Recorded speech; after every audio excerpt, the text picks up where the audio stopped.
So let's talk about a philosophy that, well, makes a lot of people pretty uncomfortable, maybe even a little scared. Nihilism. And to really get our heads around it, we have to start with one of the biggest, oldest questions we can possibly ask.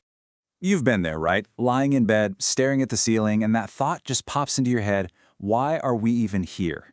That one question is basically the engine behind all of philosophy, a ton of science, and really human history itself. It all comes down to this. What's our purpose? Are we as important as we feel? You know, for a long, long time, humanity leaned on two main sources for answers. Science, which is incredible at explaining the how, the mechanics of the universe, how evolution works. But it gets pretty quiet when you ask why. And for a lot of people today, the old religious stories that gave life a clear meaning, well, they don't feel like the whole picture anymore. And that leaves this huge void.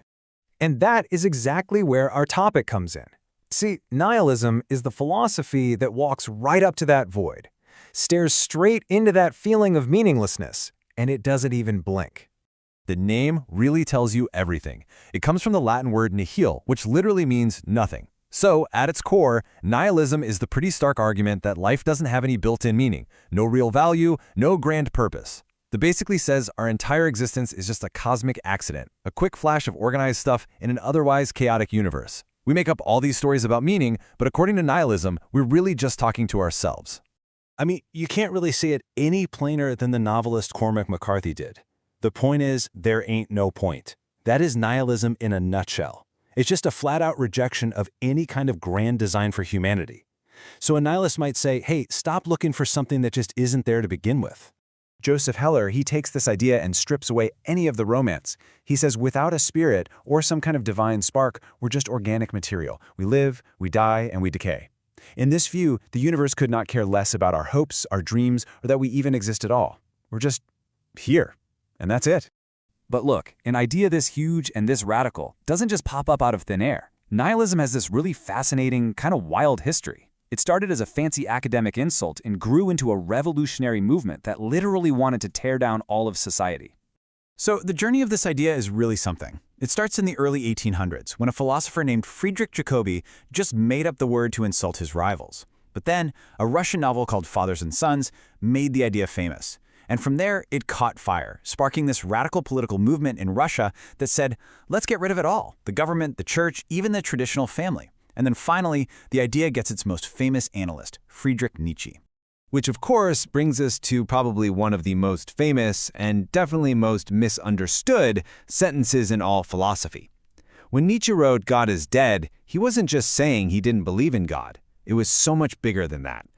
The best way to think about Nietzsche here is like he's a cultural doctor. He wasn't celebrating God's death, he was diagnosing it. He saw that for Western culture, the religious bedrock that all of our morals and sense of purpose was built on, it was crumbling. Science and reason were chipping away at it.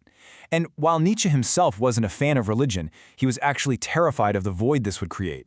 To him, nihilism was this huge, dangerous chasm we had to cross to find a new source of meaning.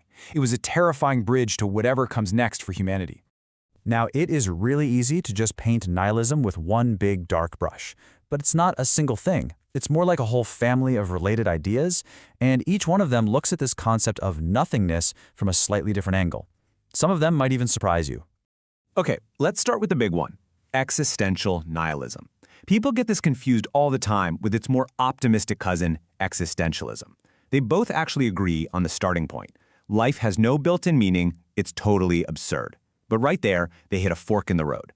The nihilist looks at that absurdity and basically says, well, what's the point of anything then?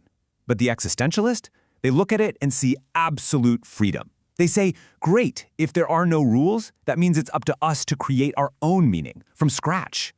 And the nihilism family tree has a few other branches too. There's cosmic nihilism. That's that feeling you get when you look up at a clear night sky and realize you're just a tiny speck of dust on a little rock, and all our human drama suddenly seems kind of small. Then there's political nihilism, that revolutionary idea from Russia that says the whole system is broken and needs to be completely torn down. And then you get epistemological nihilism, which might be the wildest of all. It claims we can't ever truly know anything for sure. But this next one, this one is tough. Ethical nihilism, or sometimes moral nihilism, goes right for the throat. It attacks the very idea of right and wrong. It says that there are no objective moral facts anywhere in the universe. Okay, so if there's no objective good or evil, how are you supposed to live? Well, you get a few different answers. First, there's amoralism, which basically just quits the game entirely. The words good and bad are just meaningless noise. Then there's egoism, which says the only logical thing to do is look out for yourself, for number one. And finally, you have moral subjectivism. That's the idea that every single one of us gets to invent our own moral code, and nobody's is any better or worse than anyone else's. So after all that, after our little trip into the void, what's the big takeaway here? What is the absolute essence of this bleak but, you got to admit, strangely compelling philosophy? I think Shakespeare absolutely nailed it, hundreds of years before anyone even came up with the word. This line from Macbeth, it is the perfect summary of the nihilistic view. Our lives are just packed with passion and struggle and so much noise and drama. But in the grand scheme of things, if you peel it all back, it might not add up to anything. It signifies nothing. And that really brings us to the final, maybe the most critical question. Because thinking about nihilism isn't just some abstract philosophical game. It's deeply, deeply personal. It forces you to look in the mirror. If the universe isn't going to hand you a meaning on a silver platter, then where does yours come from? If nothing objectively matters, then what matters to you?